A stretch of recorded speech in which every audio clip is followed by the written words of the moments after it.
प्रसिद्ध मनोवैज्ञानिक कार्ल जंग और सिगमंड फ्रायड, ये तो वो नाम हैं जिन्होंने स्वप्न के क्षेत्र में बहुत अधिक कार्य किया है। क्योंकि हमारे ज़्यादातर सपने तो जो भी हम पूरे दिन में कार्य करते हैं, विचार करते हैं, उसके ऊपर ही आधारित होते हैं और उन्हीं को एक तरह से हमारा दिमाग एक सही सीक्वेंस में रख रहा होता है और क्या डिलीट करना है, किसे सहेज के रखना है, उस पर कार्य कर रहा होता है।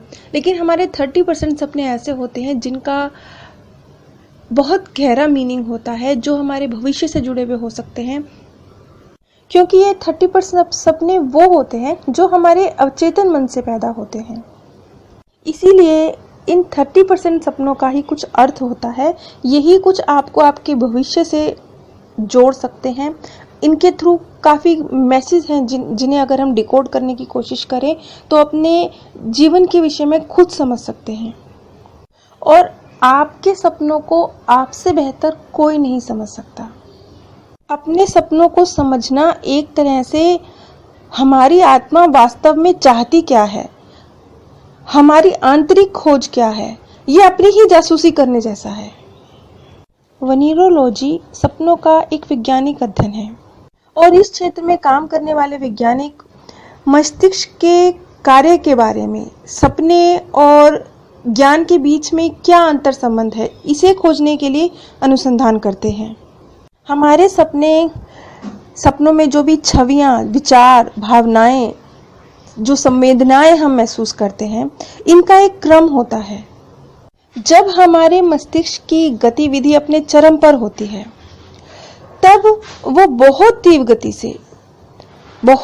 गति के एक चरण के दौरान बहुत छोटी छोटी कहानियों के रूप में हमें दिखाई देती हैं। अगर एक वैज्ञानिक तार्किक नजरिए से भी देखा जाए तो भी सपने हमारे मानसिक, हमारे भावनात्मक और हमारे शारीरिक हर तरह के स्वास्थ्य के लिए बहुत ज़रूरी होते हैं। और ये बात प्रूव है। ये एक रिसर्च की गई थी जिसमें उन लोगों को जब निद्रा की अवस्था में ले जाया गया और जब भी वो स्वप्न देखने की अवस्था में पहुंचते थे तभी उन्हें जगा दिया जाता था। यानी वो नींद तो ले पाते थे लेकिन गहरे स्वप्न देखने की अवस्था में वो कभी भी नहीं पहुंच पाते थे।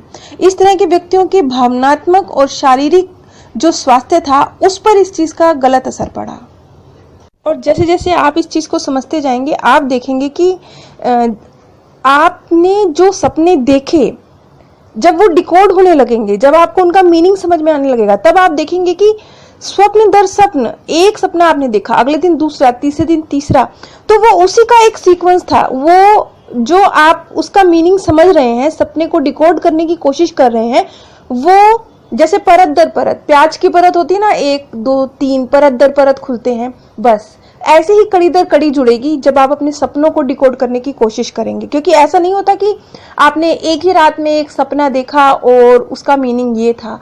कई बार सपने एक सीरियल की तरह कड़ी दर कड़ी होते हैं और तब आपको अपने सपनों का एक पैटर्न समझ में आना शुरू हो जाता है। हमारे सपने अक्सर रैम नींद की जो मोड होता है उसी के दौरान होते हैं, यानी रैपिड आई मूवमेंट का जो नींद का दौर होता है उसके दौरान होते हैं। ये नींद की सबसे गहरी अवस्था होती है और ये जो गहरी नींद की अवस्था है ये कुछ मिनटों तक भी रह सकती है और 30 मिनट तक भी रह सकती है, लेकिन इसकी एक समय सीमा होती है। अगर आप रात के दौरान जाग रहे हैं, जैसे 2 घंटे की एक साइकिल पूरी करने के बाद आप थोड़ी देर जागते हैं, उसके बाद फिर से वो साइकिल शुरू होती है, तब आपके सपने और भी ज्यादा स्पष्ट होते हैं। सपने आमतौर पर सीधे नहीं होते, वो एक उल्टे शीशे की तरह छवि दिखाते हैं। और जब आप टुकड़ों को जोड़ते हैं, एक पहेली के टुकड़ों को जब आप जोड़ने लगते हैं, तब एक कहानी प्रकट होने लगती है। क्योंकि सपने हमें अक्सर याद नहीं रहते, जैसे ही हम उठते हैं कुछ सेकंड्स तक, कुछ मिनट तक याद रह सकते हैं और अक्सर हम भूल जाते हैं। तो अगर कोई सपना आपको विशेष लग रहा है, बार बार रिपीट हो रहा है, तो उसे एक पुस्तक में लिख लेना ही बेहतर है। क्योंकि याद तो हम नहीं रख पाते, लेकिन जब हमने लिखे हुए होते हैं तब हमें, जब हम इन्हें पढ़ते हैं, समझने की कोशिश करते हैं, तो ये एक रिकॉर्ड की तरह हमारे साथ होते हैं और तब हम इन्हें ज़्यादा आसानी से डिकोड कर सकते हैं। लेकिन ये ऐसा ही है जैसे आप जिम जाना शुरू करते हैं तो एक ही दिन में आपके 6 पैक बन जाएंगे, ऐसा नहीं होता। बहुत लंबी मेहनत के बाद आपको जिम जाने का रिजल्ट सामने मिलने लगता है, लेकिन वक्त लगता है। ऐसे ही इन सपनों को भी आप सोचें कि एकदम से आप इन्हें समझ लेंगे, डिकोड कर पाएंगे, अपने मन की स्थिति को, अपने भविष्य को समझने की एक प्रक्रिया से गुजर पाएंगे, तो वो एकदम नहीं होगा। एक लंबी श्रृंखला अपने सपनों की जब आप उसे समझेंगे तब होगा। कई बार मेरे पास ऐसे कमेंट भी आते हैं, मुझे याद है एक कमेंट मेरे पास आया था जिसमें एक महिला ने मुझसे कहा था कि उन्होंने एक सपना देखा और एग्जैक्टली वही घटना उनके जहाँ पे उनकी सोसाइटी थी उससे थोड़ी दूरी पर सामने एक सोसाइटी थी जहाँ पे उनका आना जाना भी नहीं था, वहाँ पर वो सेम घटना घटित हुई। ये एक तरह से भविष्य दृष्टि जिन लोगों के पास होती है, ये बहुत विरले लोग होते हैं जो किसी अन्य क्षेत्र में क्या होने वाला है इसे अपने स्वप्न के माध्यम से देख लेते हैं। इस तरह के लोग अगर अपने सपनों को समझने की दिशा में कार्य करें तो ये लोग बहुत कुछ बेहतरीन इस दिशा में कर सकते हैं, लेकिन ये बहुत बिरला केस है। आमतौर पर ऐसा नहीं होता। आमतौर पर तो जैसा कि मैंने आपको बताया कि हमारे 70% सपनों का कोई अर्थ नहीं है और जो 30% सपने हैं वो भी बहुत ज़्यादा सिंबॉलिक होते हैं। उनके डीप अर्थ को समझने की ज़रूरत होती है, वो भी सीधे साधे स्पष्ट रूप से नहीं आते हैं।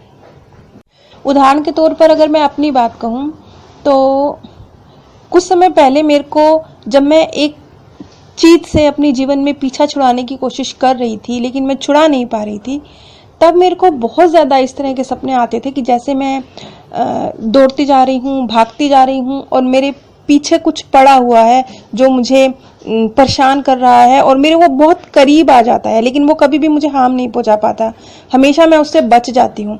इस तरह का सपना मुझे बहुत ज़्यादा आता था, क्योंकि रियल लाइफ में भी एक्चुअली यही था कि मैं उस चीज़ से पीछा छुड़ाने की कोशिश कर रही थी और हमेशा मैं उस चीज से बच जाती थी। यानी आप सपने में जो देख रहे हैं उसके भाव को समझने की कोशिश कीजिए, तो उसके भाव के पीछे क्या है वो आपको अपने जीवन में नजर आएगा।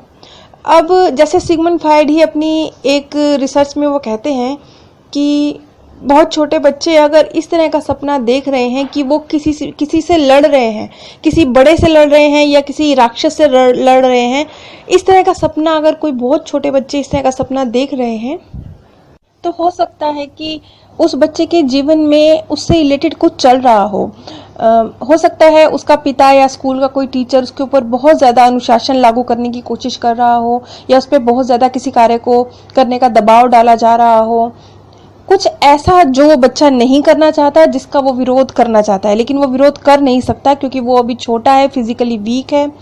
तो वो जो विरोध उसने करना है वो विरोध एक सपने के माध्यम से प्रदर्शित होगा। वो एक राक्षस से लड़ रहा है, इस तरह की एक छवि अगर वो सपने में देख रहा है तो ये एक तरह से प्रतीकात्मक सपना है कि वो उस स्थिति से बचना चाहता है, उस अनुशासन से निकलना चाहता है। तो वो सपने के माध्यम से उस चीज से लड़ रहा है, वो इस रूप में अपने आप को देखता है और वो उस व्यक्ति को प्रत्यक्ष न देखकर एक राक्षस के रूप में देख रहा है। इस तरह से एक छोटा बच्चा इस प्रकार के सपने देख सकता है। इसी तरह से अगर आप सपने में अपने आप को किसी अन्य व्यक्ति की प्रशंसा करते हुए देखते हैं, उसकी तारीफ करते हुए देख रहे हैं, तो ये हो सकता है कि आप अपनी रियल लाइफ में उसी गुण को अपने जीवन में देखना चाहते हैं या आप उस चीज़ पर काम कर रहे हैं। आप चाहते हैं कि ये गुण आपके अंदर आ जाए। आप उस चीज़, अगर काम नहीं भी कर रहे हैं तो भी अवचेतन रूप से आप उस गुण के प्रति आकर्षित हैं, उसे अपने जीवन में लाना चाहते हैं। तो आप इस प्रकार के सपने देख सकते हैं कि कोई सामने आपके व्यक्ति है जिसमें इस प्रकार के गुण हैं और आप उसकी प्रशंसा कर रहे हैं।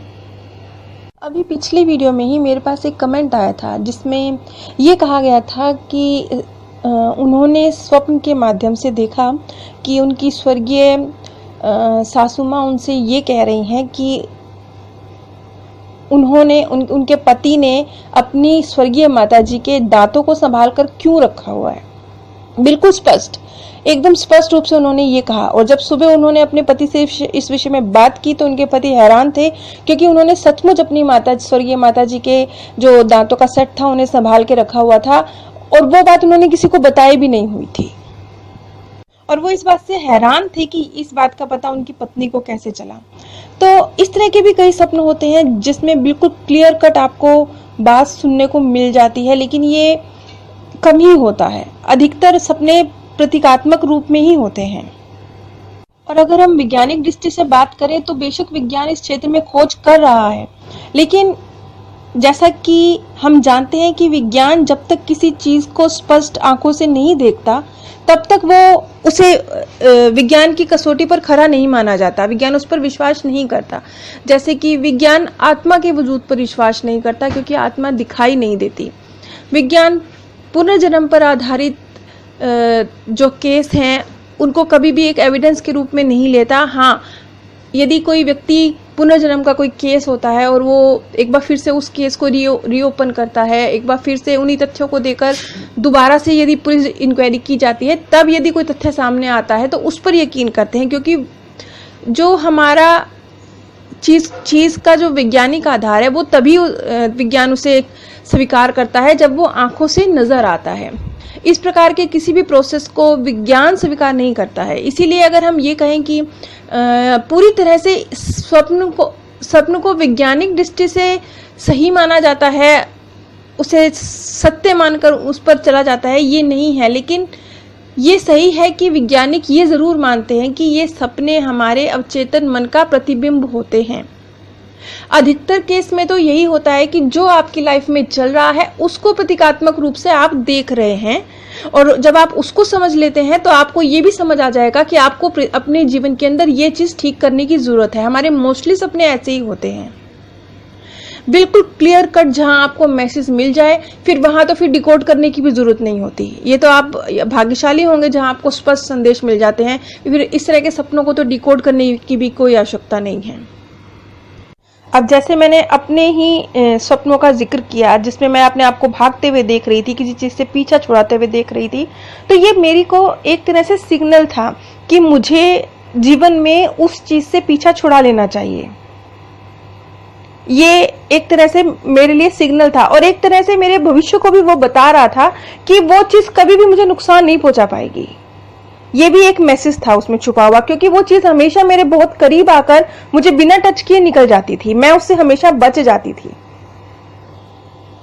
कुल मिला के अगर आपको गलत सपने आ रहे हैं तो इसका सीधा साधा मतलब ये है कि आपको अपनी लाइफ में ज्यादा पॉजिटिव होने की जरूरत है।